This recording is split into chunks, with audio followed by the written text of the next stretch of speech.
ide brilian dari Panglima Santri. Terima kasih Bang Umar Sah. Bapak Ibu sekalian, alhamdulillah, puji syukur mari senantiasa kita curahkan kepada Allah Subhanahu wa taala yang selalu memberikan kita kenikmatan dan kesempatan sehingga pada pagi hari ini kita semua bisa sama-sama bersilaturahim di sini untuk melaunching logo Hari Santri yang sebentar lagi rangkaian acaranya akan dimulai. Sholawat dan salam tentu juga senantiasa kita aturkan kepada junjungan kita Nabi besar Muhammad SAW, dengan harapan kita semua selalu bisa berpegang pada ajarannya dan mendapatkan syafaatnya nanti di yaumil akhir. Bapak Ibu sekalian yang saya hormati, saya ingin memulai dengan mengutip pernyataan dari Kiai Haji Mustofa Gusmus tentang definisi santri. Menurut Gusmus, santri adalah murid kiai yang dididik dengan penuh kasih sayang untuk menjadi mukmin yang kuat. Santri juga kelompok yang mencintai negaranya sekaligus menghormati dan orang tuanya meskipun keduanya telah tiada. Santri juga adalah mereka yang menyayangi sesama hamba Allah, mencintai ilmu dan tidak pernah berhenti belajar. Minal mahdi ilal lahdi. Itu definisi Gusmus atas santri. Jadi santri ini menganggap agama sebagai anugerah dan sekaligus wasilah untuk mendapatkan ridho dari Allah. Santri adalah hamba yang selalu bersyukur. Dari definisi yang disampaikan oleh Kiai Mustofa Bisri ini, kesimpulan saya, santri ini sangat luas. Jadi bukan hanya mereka yang sekarang atau hari ini itu berada di pesantren, tetapi orang yang sesuai dengan definisi yang tadi diberikan oleh Kiai Mustofa Bisri itu adalah bagian juga dari santri. Jadi kalau Bang Umar Sah yang sudah berumur ini dinobatkan sebagai Panglima Santri, ya pantas-pantas saja. Karena saya kira Bang Umar Sah ini termasuk dalam kategori yang tadi disebutkan oleh Kiai Mustofa Bisri. Bapak Ibu sekalian, santri itu identik dengan ngopi. Selama ini kita mengenal itu ya. Ngopi, kemudian gergeran. Dulu ada rokok, jadi dulu ada tiga itu, ngopi, gergeran, terus rokok. Sekarang terbelah rokok karena sudah ada yang masih menghalalkan, ada yang sudah mengharamkan, dan sudah ada yang suka. Jadi santri tidak lagi diidentikan dengan rokok karena perdebatan itu. Jadi supaya menghindari perdebatan, rokok tidak dimasukkan dalam kategori. Jadi kategori ini hanya santri itu biasanya yang suka ngopi dan kalau ketemu gergeran. Maka hari santri yang akan kita peringati dengan kita mulai melaunching logo ini, maka akan jauh dari kesantrian kalau isinya tegang semua begini. Ini nggak tegang semua ini, mentang-mentang tahun politik terus semua tegang gitu kan. Tahun lalu wartawan nggak sebanyak ini, kali ini wartawan banyak sekali gitu kan. Kayaknya ada yang ditunggu.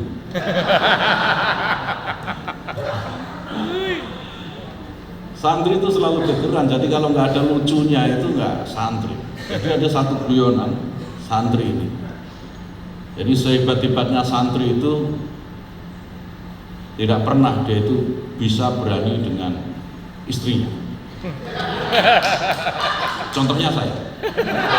Tapi sebenarnya saya sini bukan takut sama istri, saya berani. Cuman istri saya lebih berani dari saya. Itu yang jadi masalah.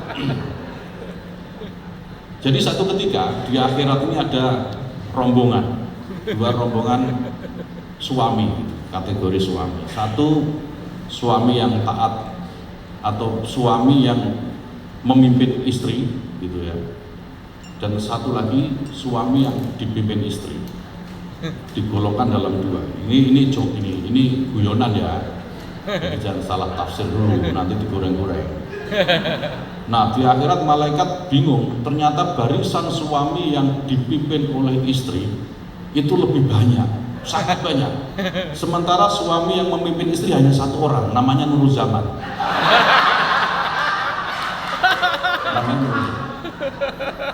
Malaikat bingung, kok cuma satu, ini hebat sekali ada Nuruzaman di sini. Ditanyalah malaikat, Nuruzaman, kamu kok berada di sini sendiri? Kamu hebat sekali ya, berani memimpin istrimu. Kenapa? Apa sebabnya? Tipnya apa, kata malaikat. Nuruzaman menjawab, saya juga nggak tahu malaikat. Wong saya di sini itu disuruh istri saya.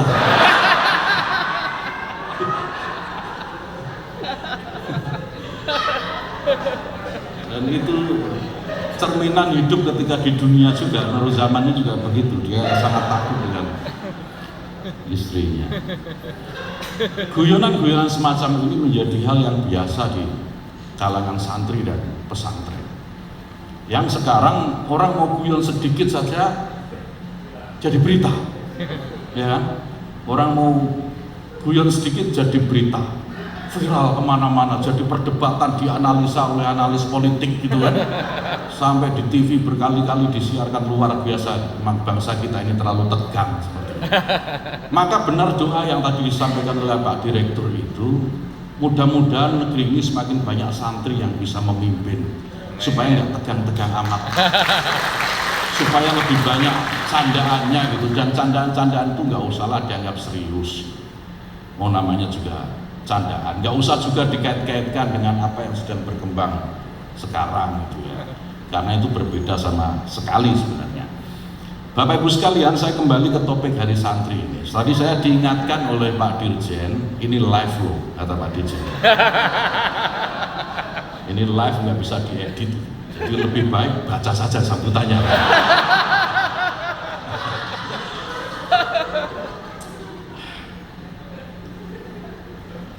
Pemenang sejarah itu adalah mereka yang berani menghadapi sejarah dengan segala kenyataan.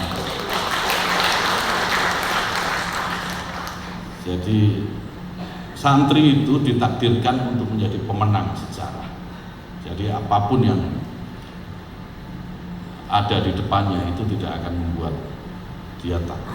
Satu-satunya ketakutan santri yaitu tadi itu yang saya ceritakan.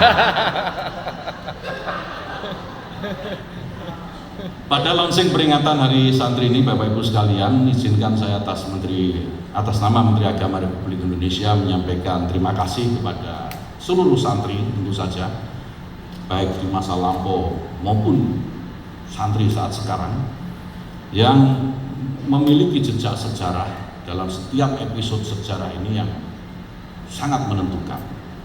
Santri tercatat misalnya kalau kita runut dalam episode sejarah kita, mulai sejak zaman pergerakan, santri terlibat dalam pergolakan kemerdekaan.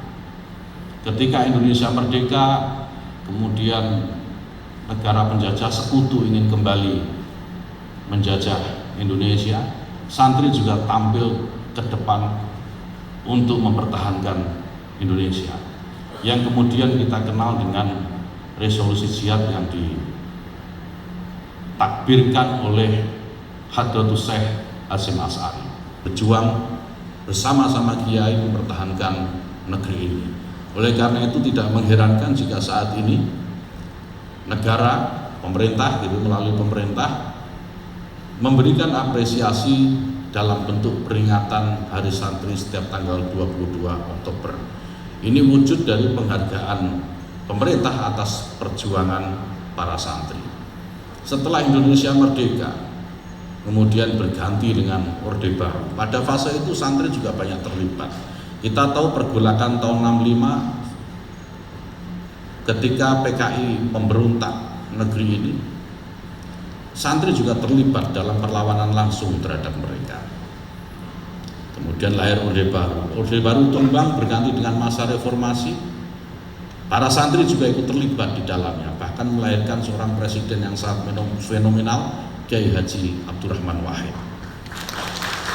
Santri yang kemudian banyak kelompok baik para pencintanya maupun pembencinya memanfaatkan nama besar beliau. Wow. Ini Kiai Haji Abdurrahman Wahid. Santri yang luar biasa, baik pecinta, pembenci, loyalis maupun pengkhianatnya itu memanfaatkan nama besar beliau. Hari ini kita juga punya wakil presiden seorang santri, Kiai Haji Ma'ruf Amin. Artinya apa Bapak Ibu sekalian? Santri ini bisa memiliki ruang untuk berkiprah yang sangat banyak karena kemampuan. Karena kemampuan yang dimiliki oleh santri ini tidak hanya satu jenis saja, tapi banyak jenisnya. Ini saya mau mengeluarkan joke lagi jadi ragu-ragu. Live-nya berapa lama ini?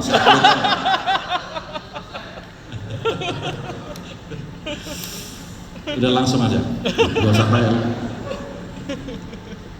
Jadi Bapak Ibu sekalian, sudah sepantasnya kalau kita kemudian memahami bahwa maksud penetapan Hari Santri oleh pemerintah adalah pertama memberikan rekognisi oleh negara atas perjuangan kaum santri dan pesantren yang seperti tadi saya sampaikan. Yang kedua sebagai pengingat bagi generasi sekarang ya, dan tentu generasi yang akan datang agar selalu mencontoh, meneladani dan melanjutkan perjuangan-perjuangan santri di masa-masa yang lalu. Nah Bapak Ibu sekalian yang saya hormati, kita juga punya pengharapan terhadap para santri sekarang, terutama di tahun-tahun politik seperti saat ini. Santri pasti akan sangat menentukan bagaimana wajah bangsa kita menghadapi tahun politik ini. Ini kayaknya yang ditunggu oleh teman-teman wartawan. Saya memiliki definisi yang saya tidak akan merubah atau mencabutnya, karena saya meyakini definisi ini tidak keliru menurut saya. Dan nanti silahkan kita bahas rame-rame lagi. Saya berharap para santri ini bisa mengikuti jejak para pendahulunya dengan meletakkan setiap perjuangan yang dia lakukan di wilayah manapun gitu, di ruang apapun yang didasarkan pada nilai-nilai keagamaan, berdasarkan nilai-nilai keagamaan, termasuk politik, termasuk dalam pengabdian di dunia politik. Saya berharap para santri ke depan dan kita semua sebenarnya yang bukan santri pun gitu ya, saya memiliki pengharapan agar kita ini agama dijadikan subjek, sementara politik itu hanya objek ya. Orientasinya adalah keuntungan, kebaikan bagi masyarakat untuk mendapatkan ridho Allah, Jadi kalau kita mau berpolitik, sebaiknya ya, politik itu dijiwai dengan nilai-nilai agama, sehingga apapun yang kita perjuangkan dalam wilayah politik itu semata-mata mengharapkan ridho Allah, tentu melalui wasilah kesejahteraan, kebaikan gitu, dan keuntungan-keuntungan yang itu didapatkan oleh masyarakat, bukan diri kita sendiri. Yang kita harapkan dari diri kita adalah keridhaan dari Allah Subhanahu wa ta'ala. Itu jika kita beragama melalui politik. Sejarah para santri sudah banyak mencontohkan. Yang ini seringkali dibolak-balik, diputar-putar.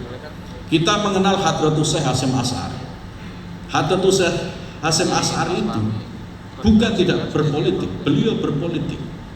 Beliau beragama dengan politik. Ketika memutuskan Nahdlatul Ulama, ormas besar yang beliau pimpin pada waktu itu, untuk bergabung dengan Masyumi yang isinya ini kelompok-kelompok garis keras kalau kita kenal sekarang, itu dengan niatan agar mereka yang keras-keras ini mau menjadi lunak, menjadi moderat, berada di jalur yang tengah, jadi tidak keras-keras amat. Yang menolak kunut waktu itu, yang menolak tahlil, yang sedikit-sedikit bilang ini bid'ah, ini khurafat gitu ya, dia menengah menjadi moderat. Itu kenapa Kiai Hasyim Asy'ari, Hadratus Syekh Hasyim Asy'ari mau bergabung dengan Masyumi. Berbeda dengan Kiai Wahab Hasbullah. Ketika Kiai Wahab Hasbullah bergabung dengan, memutuskan NU bergabung dengan Nasakom, itu bukan dalam rangka mendukung komunis, bukan dalam rangka mendukung PKI, bukan, Tetapi bagaimana mereka itu yang komunis, yang PKI pada waktu itu pada akhirnya nanti mau kembali ke jalan yang benar, mau ke tengah yang ekstrim di kiri-kiri itu mau bergeser ke tengah. Itu yang dulu insya Allah diniatkan oleh bahwa Hasbullah. Nah, ini beragama dengan cara politik, berbeda dengan berpolitik melalui agama. Ini berbeda sama sekali. Ini berbeda sama sekali. Ya, ini yang banyak. Ini sekarang yang banyak berpolitik melalui agama. Jadi semua tujuan-tujuan politiknya, ya, tujuan-tujuan politiknya itu bukan dijiwai, tetapi didasari oleh nilai-nilai keagamaan. Jadi dicarikan dasarnya yang pas, kira-kira sesuai dengan kepentingan. Atau dalam bahasa yang paling ringkas, agama diperalat menjadi alat politik. Dan ini tidak boleh terjadi. Kita harus kembalikan Mbah Hasyim yang dulu, kita harus kembalikan bahwa Hasbullah yang dulu, untuk bagaimana kita ini bisa mengisi ruang-ruang politik ini dengan nilai-nilai agama yang baik, yang benar, dan dalam posisi yang memberikan penghargaan terhadap yang lain. Sekarang yang banyak ini orang memanfaatkan agama sebagai alat untuk berpolitik, dan ini tidak baik. Nah, saya berharap santri-santri ke depan bisa lahir kembali seperti Mbah Hasyim, seperti Mbah Wahab yang lain. Kalau sekarang ada yang ngaku mampu seperti Mbah Hasyim, mampu seperti Mbah, saya kira belum ada yang sekali beritu. Jadi kalau ada kelompok moderat kemudian bergabung dengan yang tidak moderat gitu, dan berasumsi yang tidak moderat akan menjadi moderat, kok nanti dululah kita lihat metodenya bagaimana nanti. Kita harus uji dulu metodenya yang berkaitan dengan isu-isu keagamaan, karena saya menteri agama. Jadi saya harus menjaga agama ini ya, tidak diperalat oleh kepentingan-kepentingan yang bersifat politik atau duniawi lah, gitu. Biar nggak hanya politik aja. Saya berkepentingan untuk menjaga agama ini dalam kemurnian ajaran. Nah, jadi kalau ada, karena saya memiliki kepentingan ini, kalau orang mengatakan saya ini buzzer, mengatakan saya ini apa, ya sebangsa buzzer itulah ya biarin aja, enggak apa-apa.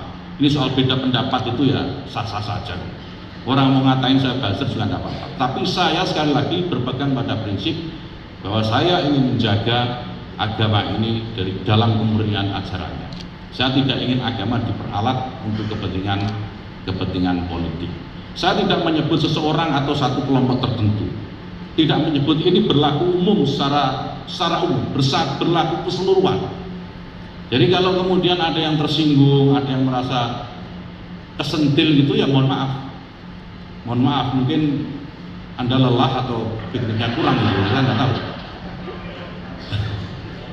Ya pokoknya prinsipnya itu. Nah, Bapak Ibu sekalian, pada kesempatan yang baik ini, supaya bahan buat media nggak banyak-banyak, nanti kita doorstop saja. Saya ingin dalam kesempatan yang baik ini mengucapkan selamat Hari Santri mendahului sebelum 22 Oktober nanti.